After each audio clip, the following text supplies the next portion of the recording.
Welcome to Evolve, Mastery for Leading a New World, with CEO and award-winning author Yvette Bethel. This podcast is dedicated to supporting leaders with a variety of solutions to build trust, inspire authentic change, and improve morale within your organization. Learn how to grow your people, build your culture, and transform your results. Welcome to Evolve, Mastery for Leading a New World. I'm Yvette Bethel, and this episode is entitled, As Good as Your Last Act. We all have some type of value assigned to us based on how others perceive us. Whether we buy into these perceptions or not depends on if we are intrinsically or extrinsically motivated.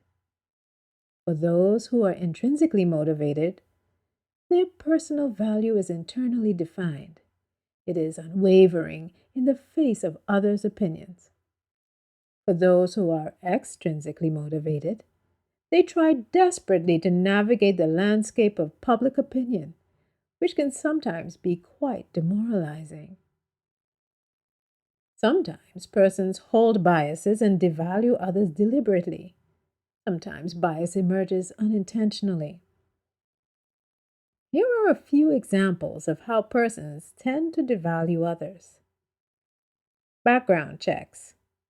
When an employee's contribution is devalued by powerful stakeholders, both within their organization and externally, this can become crystal clear if they decide to shop for another job. The potential employer contacts your current or last employer who is less than complimentary. This causes you to become less interesting to them. Unfortunately, a single background check can impact a person's brand if the person asking the questions does not ask further questions to understand what's really being said and the context of the viewpoint being shared. Rater bias. When managers rate employees for the most recent period of performance, there are some who are not as disciplined as they should be about monitoring their own biases. Sadly, because these managers are working from memory, they may allow the most recent experience with the employee to carry disproportionate weight in the rating process. There may be circumstances where this is appropriate. At other times, this approach discounts the full value of the employee's contribution for the entire year. A similar dynamic can occur when there's a positive bias and the last act was so overwhelmingly positive that unproductive behavioral patterns are ignored despite the inherent risks. Promotions. Devaluation can be attempted when decisions are being made about promoting or developing employees. In the decision-making meeting, a contributor reminds the committee the employee made an error 10 years ago that created multiple costs for the organization. This information was mentioned despite the fact that the employee is a strong performer for the last 6 years and has consistently impacted the bottom line positively. Speaking up. Devaluation can happen when an employee expresses a point of view that contradicts the opinion of their decision makers. This is because the employee making the statement is perceived as a threat. In an environment that values speaking up, the same statements may be viewed as creative or insightful. When an employee realizes she is as good as her last act, she may become conservative and focused on doing things according to generally accepted practices. This slows down productivity and impacts morale. When employees realize they're as good as their last act, this puts the majority in survival mode. When self-preservation is the highest priority, transparency is sacrificed, and this can lead to unwanted surprises for decision makers.